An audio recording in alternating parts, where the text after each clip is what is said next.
The following was recorded in front of a live studio audience at the Studio 21 Podcast Cafe. This is the United Podcast Network. The following program is closed captioned for the thinking impaired. By tomorrow, I will rule the world! You think he's gone? He's not gone. That's the whole point. He's never gone. Is this some radical new therapy? You see? Well, I must have not been paying attention when you were just talking to me. Do you think that you could repeat the question? And I listened more attentively. There must have been something in all of that nothing that wasn't quite so easy to see. And I must have missed something when you were just talking to me. I must have not been paying attention when you were busy slamming the door. I guess the things that pass for affection ain't the same as they were before. There must have been something in all of that nothing that dropped me like a stone to the floor. And I must have missed something when you were just slamming the door. Oh, I don't mind just a little. It's driving me out of my mind. Oh, could you spare me the riddle and hand me a bottle or something that's hollow I can climb inside? It's a lifetime movie of the week. Everybody.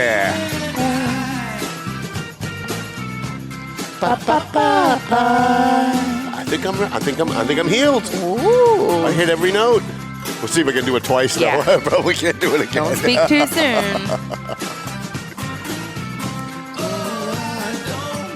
So we talked all about Melvin Taylor at the beginning of last week's show, and then I never said when the Oh. Oops. Yep. I'm gonna do it today though. Such a professional. I know. I suck. It's like my life is being held together by duct tape. It's all right. It's fine. Everything's a cluster.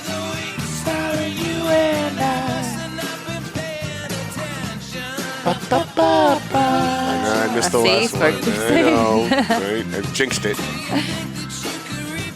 All right. Let's get this show on the road. What do you think? I'm ready. I have enough material to do 5 shows today. Wow. Normally he comes in and goes, I got nothing less. I know. I come wasn't in- even going to do a show Sometimes today. I come in and don't even know what I'm talking about until the music starts playing. Yeah. All right. Hi, how you guys doing? My name's Tom Duggan here with the Paying Attention Podcast.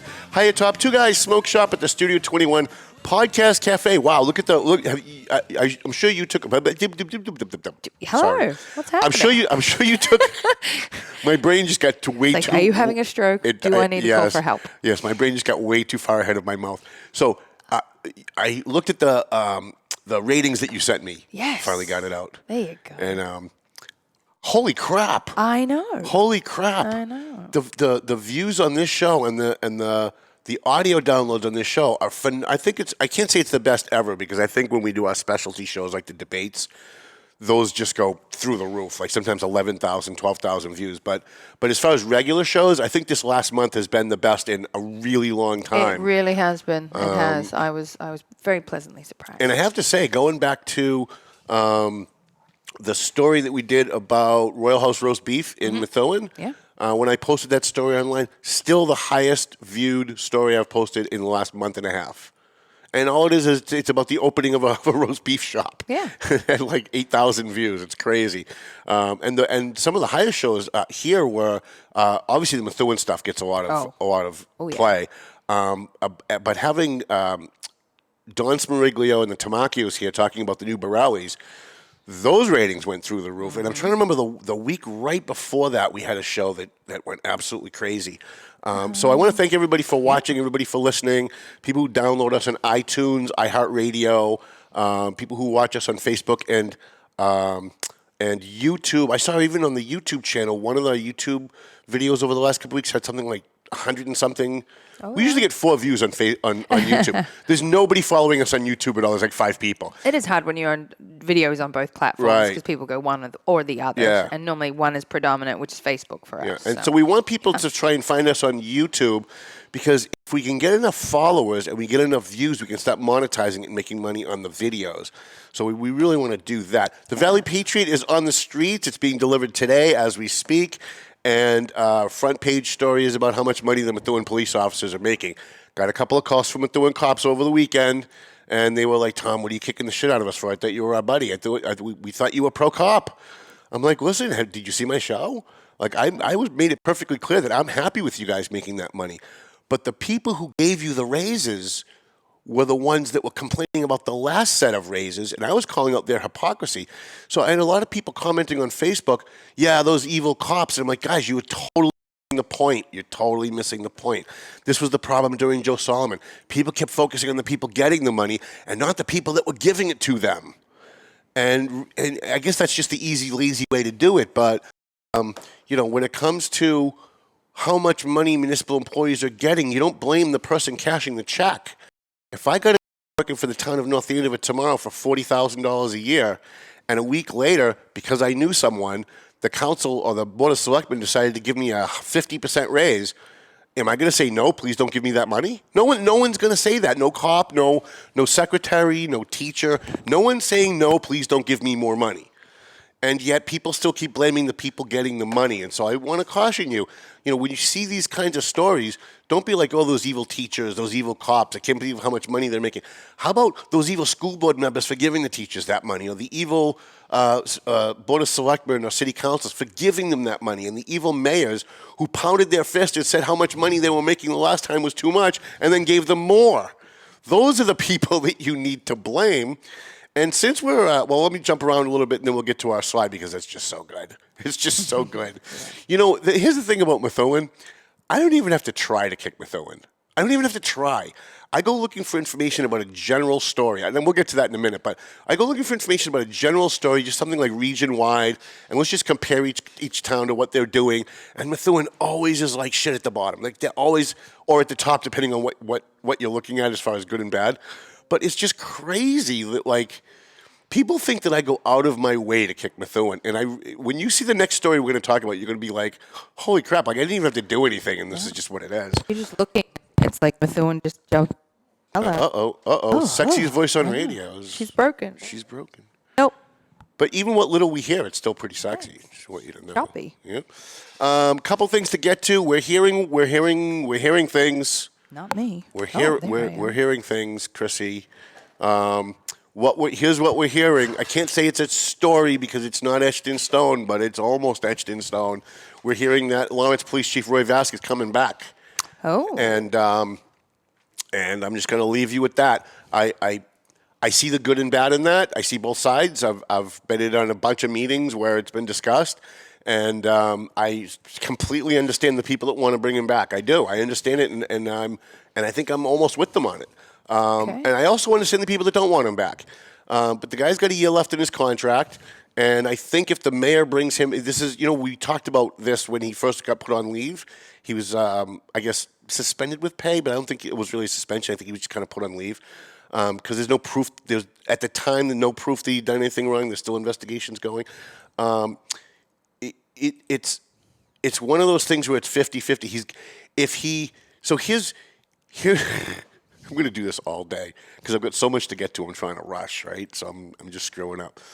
So here's the thing. He was put on leave, and he's got a year left in his contract. If they don't bring him back, he's going to sue. We all know Roy. He's going to sue. He's going to sue, and he's going to get the money because the attorneys that represent Lawrence always suck when they get to court. They might be good at, like, desk stuff. They might be good at, like, writing memos and giving advice to the council, but they really suck when they get to court. I don't think Lawrence has won a case in, like, 30 years. So if they don't bring him back, he sues, and the city ends up with a big payday and maybe even some egg on their face, depending on what comes out of these investigations. If they bring him back, he's got a year left in his contract, and he will probably not want to renew his contract, being given the way he's been treated. Right? He's probably not going to be like, oh yeah, please give me 3 more years of this. So I see both sides. Let's kind of see what happens. I know that the mayor is, he wants to bring him back. There's no nice way to say it. There's no easy way to say it. Mayor wants to bring him back. There's a lot of people around him don't want him coming back, and I think they're working out the details. And I would say that probably by next week's show, Roy Vask will be back at the helm of the Lawrence Police Department. And all I can say is, if that happens, I just hope this can just be the end of it. Because we saw this with Joe Solomon. They fired him, he sued, he won, he came back, and they continued to go after him. They continued to try to set him up. If the guy drank coffee with his left hand instead of his right hand, they were trying to throw him out of his job. And I don't want to see that for Roy either. If he's going to come back, he's got to come back with his clean slate.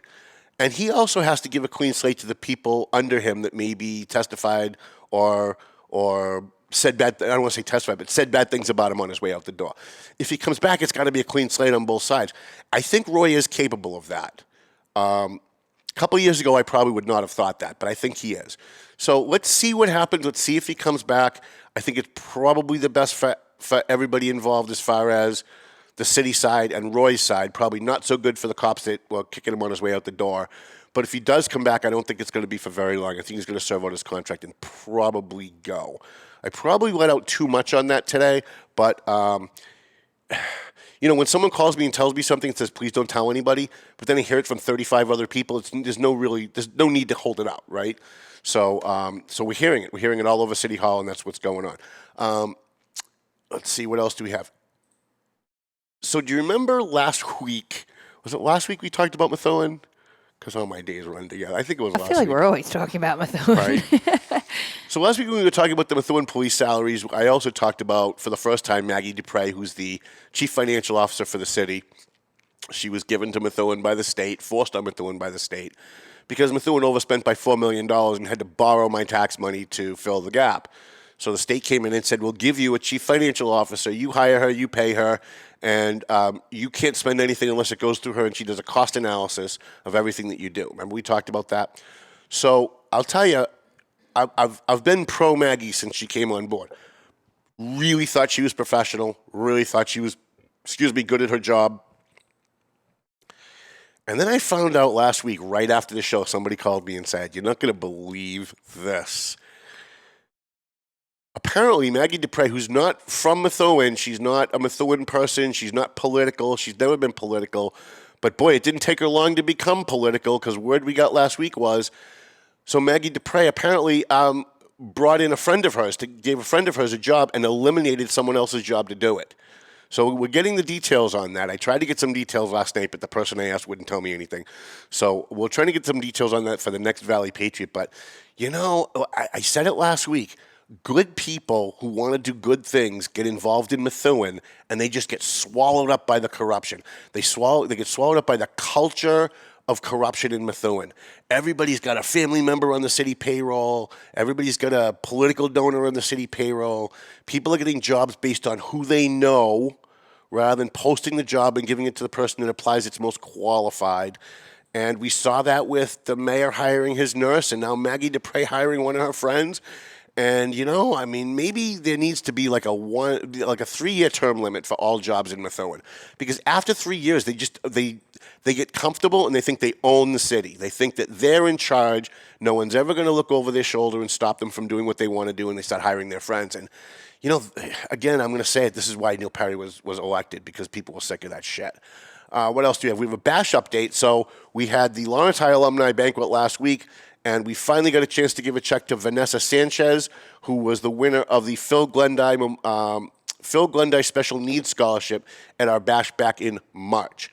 And she didn't come to the bash, so we weren't going to give her the check. Because we have a rule for 19 years now, if you're not in the room, you don't get the check. Otherwise, kids will stay home and think we're going to mail them a check and we got an empty room, right? But I finally got a hold of somebody who spoke with her family, who said that, yes, there was absolutely a good reason for her not to be there. They apologized for not reaching out to us the multiple times that we called them. And I said, if she comes to the Lawrence High Banquet, when we give out our scholarship to the ROTC kid, then we will give her a check. And so we showed up with a check, waiting for her to show up, and she did. She was there with her parents, so we presented the check, and we want to congratulate Vanessa Sanchez. She's going to Merrimack College next year. She got $5,700 because of you guys coming to the bash, buying raffle tickets, donating money, and helping out. So we appreciate that. What else do we have?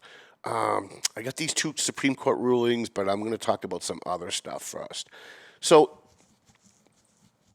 one of the things I like to do as part of my job is I like to always, because we cover a number of communities from Newburyport all the way down to Lowell, I like to always kind of like, let's compare what the local communities are doing. And so I'm always looking for like these comparison things. So I went on govsalaries.com and I looked at what are like the average salaries for Lawrence, Methuen, Andover, North Andover, because that's basically that's the hub of our distribution area. We print about 20,000 papers, but at least 50% of them go into those 4 communities, those 5 communities: Lawrence, Methuen, Andover, and Haverhill, those 5 communities. And then the rest is kind of like, we do like 1,000 in Newburyport and, 600 in Salisbury and maybe another 1,000 or 2 in Drake. But the majority is there. So that's what I looked up. So before you pull up the slide, I just want to give you kind of like a little preview of what the information is. So when you go to govsalaries.com, it tells you what was the last numbers that they have is 2021. So keep that in mind through this. This is 2021. It's only 2 years ago. They gave us the highest salary of that town. So whoever makes the most money, they didn't give us a name, but they just gave us the salary of who is the highest paid employee. And by the way, these numbers are salary only. This doesn't include like overtime and all the bennies. This is just salary. So these numbers are going to sound high, but they're actually much higher when you add in all the bennies. So they gave you the highest salary, the number of employees in that town, and then they averaged it, right? You take the amount of money that the city spends on employees, you divide it by the number of employees, and that's your average. They also gave us the average annual salary, right? And they gave us the comparing it to the national average. And then they gave us the median salary. The median salary is like what's right in the middle. So you might have 5 guys making $300,000 at the top, and then everybody else makes $20,000, right? So what's the median? What's in the middle? So they gave us all of that. So I compared Haverhill, Methuen, Lawrence, Andover, North Andover, and as I was looking at these numbers, I thought this was really interesting because, again, as I said at the beginning of the show, I don't even have to try to kick the shit out of Methuen. I was just doing this as just like a general informative thing for the paper. And I don't even think I even made a comment in the paper. I just printed the raw numbers so people could kind of look for themselves. But as you delve into these numbers, and I love to do this, I love numbers. I suck at math, so I have to use like 3 calculators. But as I'm going through this, a couple of things just really jumped out at me. I'm going to read you some raw numbers. I'm going to pull up the comparison. So in Haverhill, your highest average salary is $399,000. That's $400,000. Somebody in Haverhill's making $400,000. I'm willing to bet it's the superintendent of schools because the superintendents usually make the most money, all right, as far as salary. When you add in all the bennies and stuff, it's usually a cop that does like 50 hours of overtime a week. But when you're talking just salaries, it's usually either the superintendent or like the police chief usually makes the most in communities. But they didn't tell us what it was. I'm just surmising that. The number of employees in the city of Haverhill is 593 employees. It's a lot of employees. You get almost 600 employees in the city of Haverhill. But again, that covers everybody. That's your teacher aides, that's your crossing guards, your cops, your firefighters, people, secretaries in City Hall. So you get about 600 employees in Haverhill, and your highest salary is about $400,000. It's $399,611. The average annual salary, that's when you take all the salaries and you divide it by the number of employees, $64,000. Not bad for an average. I think that's probably acceptable, right? $64,000 for the average person who works for the city, because again, you're adding in like the part-time people that are making minimum wage, but you're also averaging the people making $400,000 at the top end. City of Methuen, highest salary, $263,000. So that's a little less, right? Do we have that right? Yeah. So it's a little less. It's about, well, actually, it's a lot less. So your highest salary in Methuen, these numbers again, 2021, $263,000. Number of employees, 454. Average annual salary, $76,864. It's a little high. It's a little high. City of Lawrence, highest salary, $297,000. I'm sorry, $269,000. And I'm pretty sure that is the superintendent of schools. A number of employees for Lawrence. Are you ready for this? 3,647 employees. You didn't have that many people vote in the last election in Lawrence. Lawrence has 3,647 employees. That is fucking outrageous. You want to know why Lawrence's budget is so inflated? That's a number that the city, it's an election year. So you got a lot of people running for city council. Those of you who are running for city council, you should be looking at some of these numbers and asking why and how you can change them if you get elected. Because I think those discussions are going to help someone get elected if they delve down into it. The average annual salary in Lawrence, $53,000. A little bit high for the city of Lawrence, given that the average person who lives in Lawrence probably makes about $5,000 a year, right? But commensurate with the other communities, not so bad. The median salary, $53,000. Oh, you've already pulled that up. All right, so let me breeze through this. Andover, highest salary, $230,000. Number of employees, 2,097. In the city of Andover, that's got to be all your schools. They must have such bloated schools. I think maybe next week I'll come in with the school budgets and we'll start comparing those. That will be fun. Your average annual salary in Andover, $45,000. That's pretty good considering Andover is one of the richest communities like in New England. Median salary is $35,000. Town of North Andover, this is pretty impressive. Highest annual salary, $212,000. I'm pretty sure that's a superintendent. Number of employees, 1,700. That's a pretty respectable number. Your average salary in North Andover, your average annual salary in 2021 was $40,530. North Andover's got more money than Andover and Methuen combined. I mean, when you talk about the people who live there, there's more wealth in North Andover than in the other two communities I just mentioned. So now let's look at, so now that I did that, I pulled the numbers out for the average salary. And you've got that up on the screen now, right? Look at this. You know, not for anything. How many meetings in a row did we listen to Neil Perry and the Methuen City Council cry and whine about the salaries in Methuen, and they were going to do something about it? By the way, look at that number. Methuen's at the very top. Methuen is not nearly as big as Haverhill. They don't have nearly the population that Lawrence has. And yet, their average salary is $76,864. It's 64% higher than the national average. And again, this comes from govsalaries.com. This is not Tom Duggan's numbers. This isn't something I made up at 4 in the morning when I was, drinking my last coffee. These are hard numbers from 2021. Boy, I can't wait to see 2 years from now what the 2023 numbers are going to be with all those police raises. It's going to be fucking outrageous. I can't wait. Haverhill is next in line, but Haverhill, at least twice the size of Methuen. Their average salaries for their city employees, $64,000. They're 38% higher than the national average. Then you get to Lawrence. I say it all the time. Lawrence is on the upswing and Methuen's on the downswing because Methuen is where Lawrence was in 1990. They're spending money like drunken sailors, and whenever somebody tries to cut, you can't cut because everybody's related to somebody. Everybody's got a friend on the city council or a relative on the city council, or they're the mayor's nurse, or they're Maggie Dufresne's friend, or it's Steve Saber's son. Here's a great little side note for you on Methuen. So Steve Saber, 2 meetings ago, went on and on about how he no longer has to recuse himself from the DPW budget because his son no longer works for DPW. Just went on and on about it. It was great because within a week, the new job that his son got in the private sector didn't work, and he ended up coming back. And so now Steve Saber's son is back on the city payroll. Hilarious. And you look at the salaries, $76,864 is your average salary. That means you've got really bloated salaries in Methuen.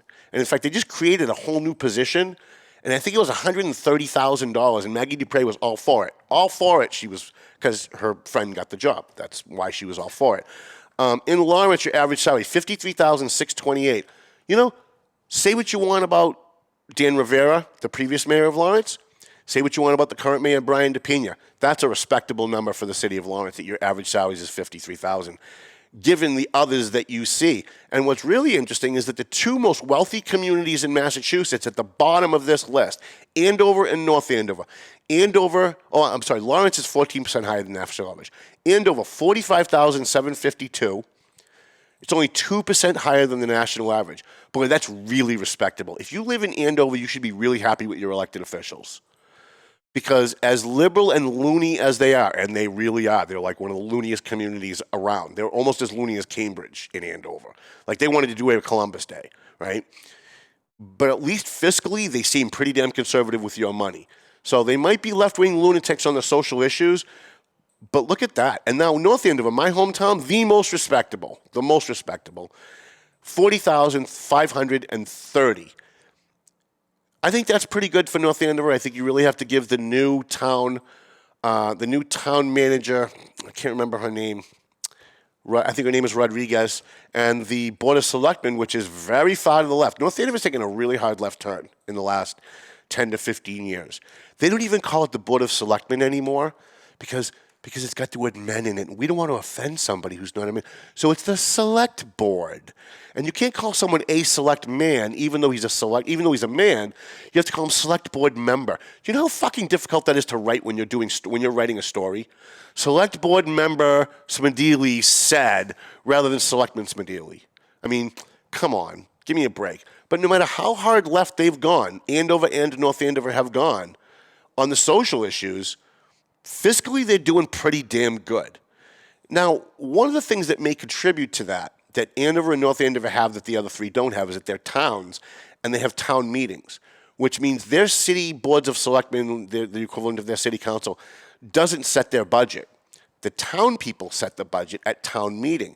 Any resident can show up at town meeting and make a proposal and say, I want to cut $1 million out of your budget. And if enough people at town meeting, residents, say yes and they vote yes, $1 million gets cut out of your budget. I've seen that time and time again at North Andover town meeting, where they propose something, somebody gets up to the microphone and makes a really good point and changes everybody's mind in the room, and they say, you know what, you're right, let's cut that line by $1 million, or let's cut that line by $500,000. So it's really the best representative democracy you have, whereas in the other three communities, Methuen, Haverhill, and Lawrence, they have city councils, and they have strong mayor form of government. And those are the people that think they own the town, and they don't give a shit what the voters think unless it's election time. And so they're the ones that are giving their friends jobs. I have not had in at least the last 6 years a phone call from anyone in North Andover saying, you're not going to believe who just got a job and who they're related to. Now, I'm sure it happens, but I haven't had a phone call on it. So if it's happening at a much smaller level. In Andover, I have never had that phone call.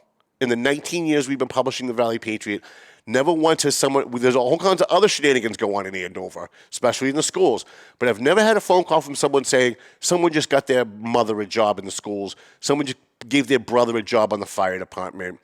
So I think that's probably what's contributing to all of these. Really, there's only 12 minutes left? All right, very good. Okay, so that's that. So if you live in Methuen, you should be really upset about those numbers, especially given that you've got a mayor that's been there for 5 years, a city council that's been there for 5 years. 5 years? 4 years? About that time. My times are always out. I don't sleep, so my time, my ability to measure time is just way off sometimes. But over the last 5 years, not for anything, in Methuen, you got these people have been sitting there and patting themselves on the back at every meeting about how fiscally responsible they are, about how thrifty they are with your tax money. And when you look at the hard numbers that we brought in last week on the police contract and this week not from me, from govsalaries.com, it seems as though there's a lot of your tax money being spent in Methuen on things that it shouldn't be getting spent on. So much so that we still have a chief financial officer because Methuen had $4 million missing out of their school budget. And to this day, we only know where $1 million of that went. It went to special education. To this day, we still don't know. And every single city councilor, every single school committee member sat at this table at election time, first time they ran. And when I brought it up, they pounded their fist. One of them, DJ Beauregard, pounded his fist. We've got to find out where that money went. When I get in, we're going to investigate that. And they never fucking did. They all got in And they were so obsessed with Joe Solomon that nothing else existed in their world. Let me give you one more thing on the Joe Solomon Methuen thing, because this is pretty funny. I don't know how this got by me in the middle of May, but the legislature is looking to remove the salary cap of the person in charge of police training for the state. So there's if you retire from the state, you can only make so much money, or you lose your retirement. There's a cap on it. So there's some kind of measure. The guy must have friends in the legislature, and they're just trying to give him a free payout, right? That if that guy retires, they want to remove the salary cap. So how do I know about this? Because not something that would normally come across my desk. I guess the Tribune, which I don't read, but I guess the Tribune, and I found it this morning, wrote a story in mid-May last month. Well, this is June. Yeah, last month. That Neil Perry and the Methuen City Council are writing letters to the legislature, the governor, and again, everybody that will listen, saying that because the guy who's in charge of the police training for the state may have been implicated in the Joe Solomon, Sean Fountain thing, he shouldn't get that salary cap removed. This is disgraceful. They're so fucking obsessed. Joe Solomon's been gone for a year. They're still writing letters to people. They're still anybody, it's almost like the Trump derangement syndrome. They've got Solomon derangement syndrome. Anybody that was connected, I guess the guy who's the head of the police training either made some phone calls or got some phone calls from Methuen officers who were trying to rectify the situation as to whether Sean Fountain had his certification or not. All the guy did was take a phone call. But these people are so fucking deranged that because his name was in a report that had to do with Joe Solomon and Sean Fountain, they're actually writing letters calling it a travesty of justice. Well, you know what? It might be a travesty of justice for the state taxpayers, because if you're going to lift the cap for him, you should lift it for everybody, right? It shouldn't be just a free payday for this guy. Obviously, he's very politically connected. But that's not why they're complaining. They're not complaining because it's your tax money. They're not complaining because this guy is obviously politically connected and getting a special piece of legislation just for him. That's not why they're bitching about it. They're bitching because his name appeared on page 137 of the Sean Fountain report, and their brain just broke. Their brain just snaps. And you want to know something? You want to know why Methuen still has problems? That's your reason. Now, I'm not going to say Joe Solomon was perfect, Sean Fountain was perfect. He obviously wasn't. I'm not even going to say that there was no wrongdoing. There obviously was wrongdoing that happened. And I know that sometimes I give the impression that I don't believe that, or that I'm diminishing that. I'm not. I just think that the level of outrage should be commensurate with the level of wrongdoing. And when you see now Solomon gone for over a year, you got a new police chief, you got all these other problems facing the town. You have infrastructure problems, you have problems at your water treatment plant, you got problems at your dump, you got problems in the police department. I understand a sexual harassment lawsuit was filed yesterday against the police captain. You got all these things going on in Methuen, and they're still obsessed, just like the Democrats in Congress are still obsessed with Donald Trump. They just can't get over it. There's just something psychologically wrong with these people, and I don't know what it is. But I really hope that the new councilors, when they come in, will actually just fixate on the problems that the voters have, and not the problems that the politicians have. We got 7 minutes. Do I have time to go through this? I think. Let me see. I don't know. We can either end the show early, or I can try and get through this. City council, city ruling. All right. So. Let's try it anyway. I'll give you at least a little bit of a preview. I really wanted to write a story about this in the Valley Patriot, but I ran out of time. So over my career, over the time that I've been involved in local politics, which goes back to 1985, I've been doing this since I was 18. I can tell you with no exaggeration that I've been thrown out of no less than 50 public meetings. I get up at a school committee meeting, or I get up at a city council meeting, and I try to discuss something, and all of a sudden, because I'm saying something that the politicians at the table don't want me to talk about, I'm calling them out for their misdeeds, the gavel would get, Mr. Duggan, you can't talk about that. You're not being civil. Mr. We have rules. You can't talk about people by name. You can't slander people by name. You can't say mean things. I've been thrown out of Haverhill School Committee meetings. I've been thrown out of Lawrence School Committee meetings. I've certainly been thrown out of my share of Lawrence City Council meetings, probably the most. I was asked to leave an Andover town meeting once because they didn't like what I was saying. And I always said to the police officer that was escorting me out at every single turn, I said, they've given you an unlawful order. This is public participation at a public meeting. They have no right to dictate the content of what I'm saying. They have no right to shut me down because they don't like the content of what I'm saying. And I actually saw this in Haverhill not long ago when they wanted to get up and they wanted to talk about something that had to do with somebody who was suing the schools because a teacher did something to a kid. And it was covered by the news, so parents got up and tried to talk about it, and they said, no. In fact, I actually dealt with this at the State Board of Medicine. Somebody got up and tried to talk about an issue, and they said, no, because of HIPAA, you're not allowed to talk about that. Now, HIPAA is the federal law that you can't disclose medical information. But this person wasn't disclosing medical information. This person didn't have medical information. This person wanted to talk about the case itself. And by the way, HIPAA says you can't talk about, if you're an elected official, an appointed official, a medical official, you can't talk about someone's medical condition. You can't talk about their medical. Doesn't mean the public can't get up at your meeting and talk about it. And I saw time and time again, myself and other people removed from public meetings because the people in charge of those public meetings did not like what was said. I'll give you another example. There was a Lawrence City Councilor 10 years ago that was physically escorted out by a police captain out of a Lawrence school committee meeting because he was talking about something that they said, well, that's executive session. You can't. Well, this is a city councilor at a school committee meeting. He wasn't in executive session. Executive session is only for the people in executive session to not talk about. And he got wind of something that was discussed illegally in executive session, so he got up at a meeting and started talking about it. They gavelled him out.